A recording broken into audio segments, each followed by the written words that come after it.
തന്നെയാണ്. ഒരു പ്രാവശ്യമേ ഉള്ളൂ ഞാനൊന്ന് ഇക്കാനടുത്ത് ബലമായി പീഡിപ്പിച്ച് എനിക്ക് ഇക്കാനെ വേണമെന്നും ബലമായിട്ട് ഞാൻ ഷാദിത്തുള്ള സമയത്ത് അവിടെ സന്തോഷത്തോടെ ഫിസിക്കൽ അറ്റാച്ച്മെന്റ് ആയപ്പോഴാണ് ഈ കുഞ്ഞായത്. അല്ലാതെ ഞാൻ നിങ്ങളെ പീഡിപ്പിച്ചോ, ഞാൻ നിങ്ങളെ അബ്യൂസ് ചെയ്തോ, നിങ്ങളിരിക്കുന്ന സാധനം എടുത്തിട്ട് എന്റെ അടുത്ത് വെച്ചിട്ട് എനിക്ക് കുഞ്ഞിനുണ്ടാക്കാൻ പറ്റത്തില്ലല്ലോ. നിങ്ങൾ എനിക്ക് ഉള്ളിൽ തന്നിട്ടുണ്ടായല്ലോ കുഞ്ഞുണ്ടായത്.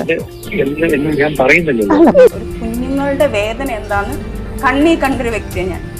ആ ഒരു ബഹുമാനിച്ചാൽ ഞാൻ എല്ലാ കുഞ്ഞുങ്ങൾക്കും കൊടുക്കുന്നത്.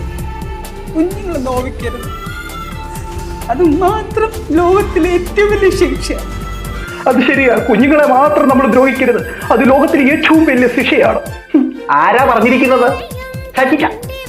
പൊന്നും മക്കളെ, ഇത് എന്താണ് നടക്കുന്നത്? എന്റെ പൊന്നോ, കുറച്ച് വോയിസ് നോട്ടുകളൊക്കെ ഞാൻ കേട്ടു മക്കളെ, എന്റെ തല തന്നെ പെരുത്തുപോയി. എന്തായാലും നമുക്ക് തുടങ്ങാം ഒരു സൈഡിൽ നിന്ന്. ഈ വിഷയം എന്താണെന്ന് നിങ്ങൾക്ക് കുറച്ച് പേർക്കെങ്കിലും മനസ്സിലായി കാണും. എന്നാലും ഞാൻ നിങ്ങൾക്ക് പറഞ്ഞു തരാം. ഒരു അവിഹിത കഥയാ മക്കളെ, ഒരു അവിഹിത കഥയാ. ഇത് കേട്ട് കഴിഞ്ഞാൽ ഉണ്ടല്ലോ, നിങ്ങൾ ആ ഇരുന്നിടത്ത് തന്നെ ഇരുന്ന് അയ്യോ അയ്യോ എന്ന് ദീർഘശ്വാസം വിട്ടുപോകും. അറിയാം ഫിറോസ് ഖാനെ അറിയാത്തവരായിട്ട് ആരുമില്ല. അന്ന് ഫിറോസ് ഖാന്റെ കൂടെ ബിഗ് ബോസിൽ പോയ സജിന നൂറിനെയും നിങ്ങൾക്ക് എല്ലാവർക്കും അറിയാം. രണ്ടുപേരും ഭാര്യ ഭർത്താവായിട്ട് ബിഗ് ബോസ് വീടിനുള്ളിൽ ചെന്ന് ഒരു എന്താ പറയുക, നല്ല രീതിയിൽ തന്നെ അവിടെ ഗെയിം കളിച്ചു. അത് കഴിഞ്ഞതിന് ശേഷം മോഹൻലാൽ പിടിച്ച് പുറത്താക്കി രണ്ടുകൂടെ വെളി വന്നു. ഓക്കെ, അത് കഴിഞ്ഞതിന് ശേഷം ഇവരുടെ കുടുംബജീവിതത്തിലുണ്ടായ ചില വിഷയങ്ങളാണ് ഇപ്പോൾ പുറത്തു വന്നിരിക്കുന്നത്.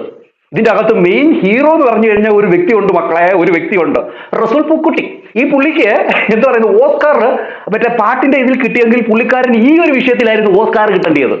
എന്തോ ഈ പുള്ളിക്കാരിന്ന് മാറി മറ്റേതിൽ കിട്ടി. ഒരിക്കലും അതിലല്ല കിട്ടണ്ടേ പുള്ളിക്കാരൻ ഓസ്കാർ.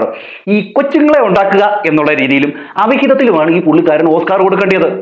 പൊന്നെ, 55 വയസ്സുണ്ടെങ്കിലും പുള്ളിക്കാരന്റെ ഒരു സംഭവം വേറെ ലെവലാ, ഭയങ്കര സ്ട്രോങ് ആണെന്നേ.